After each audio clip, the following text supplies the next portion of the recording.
মোৰ নাম বাবুল সোণোৱাল, মচুৱা কেম্প বগী নদী। যোৱা 30 তাৰিখে মোৰ ছোৱালীজনী প্ৰায় 7টা বজাত মানে অপহৰণ কৰি লৈ গৈছে। গম পোৱা মতে মুছলিম সম্প্ৰদায়ৰ মানুহ বুলি লখিমপুৰৰ।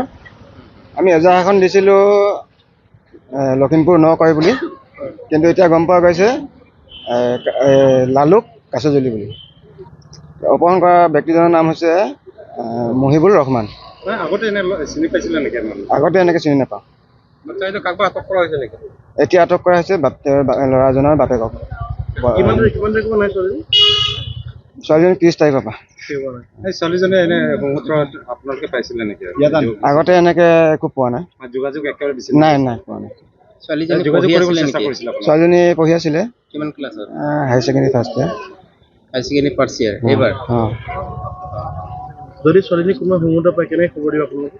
ছোৱালীজনী যদি কোনো ব্যক্তি আমাৰ অসমবাসীয়ে যদি পায়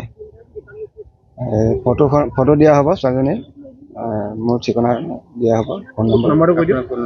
8472891742। ঘটনাটো আমাৰ যোৱাৰ 30 তাৰিখত ঘৰৰ পৰা অপহৰণ কৰি লৈ গৈছে, কিডনেপ কৰি। এই আমাৰ জোনাই বলাইপাম বগী নদীৰ পৰা। বগী নদী আমাৰ ছোৱালীজনীৰ ঘৰ আমাৰ সোণোৱাল ছোৱালী। বয়স তাই 18 বছৰ হৈছে। গতিকে পঢ়ি আছিলে। তেওঁ ৰাতি 7টামান বজাত ঘৰ বাহিৰত অকণমান ওলাইছিলে। ওলোৱাৰ পৰা তেওঁ কিডনেপ কৰি লৈ গৈছে অপহৰণ কৰি কিনে।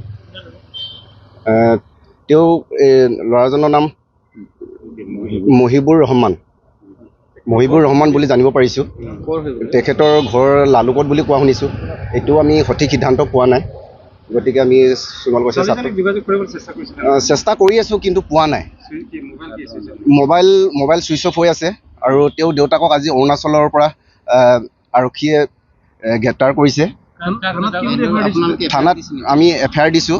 আমি দাবী জনাইছোঁ যে তেওঁক দেউতাকক ধৰি আনিছে। আমি দেউতাকক কৈছোঁ যে এৰি নিদিব, যেতিয়ালৈকে ছোৱালীজনীক আমি নাপাওঁ তেতিয়ালৈকে আমি এৰি নিদিবৰ কাৰণে আমি তেওঁলোকক দাবী জনাইছোঁ। থানাত কিডনেপ কৰিছে বুলি দি আছে, অপহৰণ কৰা বুলি দিয়া হৈছে।